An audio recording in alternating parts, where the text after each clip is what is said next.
Olá, bem-vindos a mais uma das nossas análises de hoje.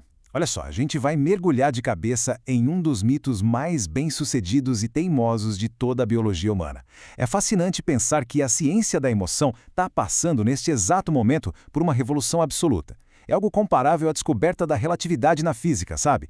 Durante séculos, a humanidade operou sobre premissas super básicas sobre como a nossa mente funciona por dentro. E o detalhe é que, segundo as pesquisas mais recentes, essas premissas estão simplesmente erradas. O que a neurociência moderna está nos mostrando agora vira de cabeça para baixo absolutamente tudo que a cultura pop, a mídia e até os livros didáticos nos ensinaram sobre o cérebro humano. E tudo começa com uma pergunta instigante. Afinal, quem está realmente no controle? Isso toca naquela nossa intuição super universal de que existe uma batalha visceral o tempo todo entre os nossos desejos mais primitivos e o nosso pensamento lógico. É uma sensação que todos nós temos no dia a dia. Pensa bem, quando bate aquele impulso incontrolável de devorar uma sobremesa gigante em vez de pedir uma salada, ou quando a gente tem que fazer uma força absurda para não gritar durante uma briga de trânsito. A sensação é literalmente de que duas forças estão em guerra dentro da cabeça da gente, não é? A gente sempre acreditou que a emoção ameaça tomar o volante e a razão tem que lutar com unhas e dentes para manter o controle. Mas será que a nossa anatomia biológica realmente sustenta essa ideia de um campo de batalha interno? Essa intuição reflete perfeitamente a visão clássica da natureza humana, a crença inflexível de que um cérebro animalesco e irracional é controlado a muito custo por uma camada puramente racional e exclusivamente nossa. E o mais doido é que essa narrativa não vive só nos livros de biologia. Ela é a base da nossa civilização. Ela dita como as nossas leis são escritas, separando crimes passionais de crimes premeditados. Ela molda como a sociedade julga o autocontrole e a moralidade, sempre sussurrando no nosso ouvido que ser uma pessoa evoluída significa colocar o animal interior na coleira. É a dicotomia perfeita, a frieza da lógica contra o calor impulsivo da emoção. Vamos estruturar essa história. Parte 1. O grande mito do cérebro. A jornada histórica de como chegamos até aqui é muito curiosa. Imagina só que lá no Antigo Egito, o cérebro era considerado um órgão tão inútil que eles tiravam pelas narinas e jogavam fora durante a mumificação. Para eles, o coração era a sede da alma. Mais tarde, na Grécia Antiga, Platão imortalizou a mente como um cocheiro racional e exausto, tentando domar dois cavalos alados e rebeldes que representavam as nossas paixões. Dando um salto para o século XIX, a teoria da evolução de Darwin causou um verdadeiro pânico existencial. A ideia de que viemos de origens inferiores fez a sociedade vitoriana procurar desesperadamente por provas da nossa superioridade. E foi aí que cientistas como Paul Broca forçaram uma visão anatômica essencialista. Eles tentaram mapear pedaços literais de cérebro para provar que existia um lugar físico e evoluído onde a razão dominava os impulsos animais. E isso nos traz a parte 2, a ilusão do cérebro trino. Essa é a base do maior mito da ciência moderna. O conceito de que o nosso cérebro é dividido em uma camada animal e racional, que é controlada por uma camada de razão. Provavelmente muita gente já ouviu falar desse infame modelo do cérebro trino, popularizado por gente como Carl Sagan e Daniel Goleman. Ele descreve a nossa mente como se fosse um bolo de 3 andares. A ideia era super atraente. Lá no fundo, na base, a gente teria um cérebro de lagarto, ou reptiliano, focado só na sobrevivência. Acima dele, o sistema límbico, a herança dos primeiros mamíferos, cuidando das emoções. E coroando tudo como a cereja do bolo, o neocórtex, exclusivo dos humanos, cheio de lógica e razão. Esse modelo dominou tudo porque, convenhamos, é uma desculpa perfeita, né?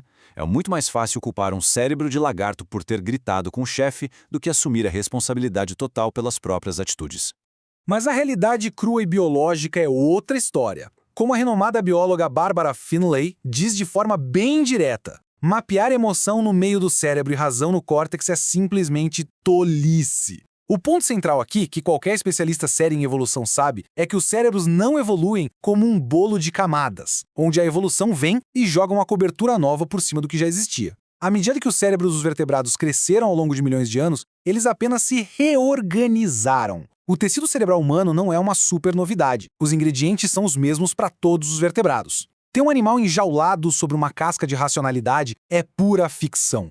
Avançando para a parte 3, o fim do sistema límbico.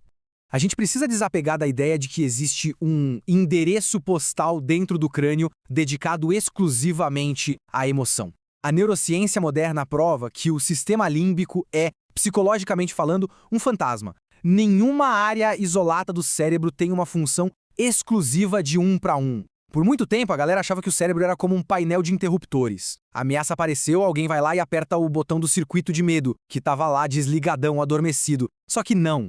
O cérebro está hiperativo o tempo todo e é vastamente mais complexo do que uma maquininha de apertar botões para cada emoção. Isso abre as portas para a parte 4, redes de múltiplos propósitos. O que a tecnologia de ponta nos revela hoje é que os neurônios operam como um sistema central. É a regra do um para muitos. Pensa numa cozinha. Se a gente tem farinha, ovo e água, dependendo da proporção e do modo de preparo, pode sair um pão francês, um bolo de chocolate ou um macarrão fresco. O cérebro faz exatamente isso. Uma mesma rede neural pode estar ativamente participando de uma conta matemática super chata, resgatando uma memória incrível de infância e sentindo uma emoção avassaladora. Tudo ao mesmo tempo. A anatomia é incrivelmente polivalente. E aqui que a magia da degenerescência neural entra em cena. Vamos deixar uma coisa cristalina aqui que é o grande pilar da nossa análise. A neurociência moderna prova, sem sombra de dúvida, que os circuitos cognitivos e emocionais não são separados na arquitetura cerebral. Pelo contrário, eles são totalmente entrelaçados. Imagina aquarelas que você mistura no papel enquanto ainda estão úmidas. A razão e a emoção usam exatamente a mesma tinta neural, a mesma estrada, a mesma infraestrutura fluida. Apontar para uma foto do cérebro e dizer aqui mora a razão e ali mora a emoção é um baita erro biológico. Como essas redes estão tão misturadas, o nosso jeito de operar no mundo é bem diferente do que a gente imagina. O nosso cérebro não fica de braços cruzados no escuro, esperando alguma coisa acontecer no mundo lá fora para poder reagir. Na verdade, a nossa mente é um sistema complexo de previsão ininterrupto.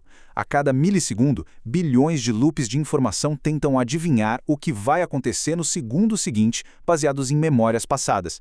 A gente literalmente constrói a realidade antes mesmo dela acontecer de verdade, juntando as sensações físicas e análise mental em um único pacote preditivo.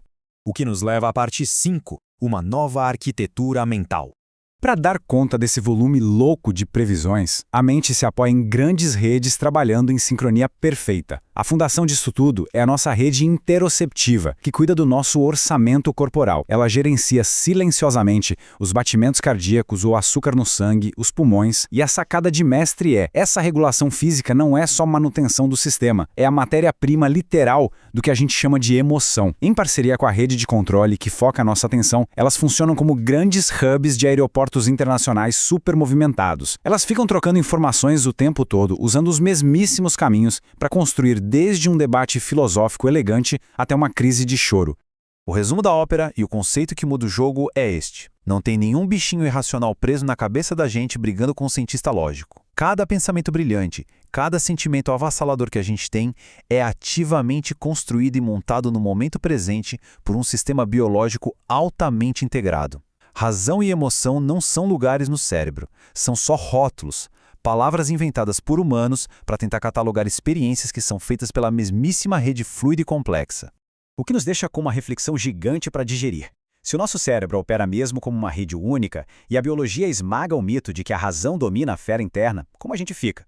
Como a medicina, as leis e as escolas vão se adaptar a isso? Se um crime passional não acontece porque um cérebro de lagarto sequestrou a mente da pessoa, mas sim porque uma rede preditiva super complexa funcionou desse jeito, como a gente mede a responsabilidade de alguém? O que realmente significa agir racionalmente se a emoção é, biologicamente, um ingrediente inseparável do ato de pensar? Fica aí essa provocação imensa para a gente repensar o que é, no fim das contas, ser humano. Muito obrigado por acompanharem essa exploração de hoje e até a próxima.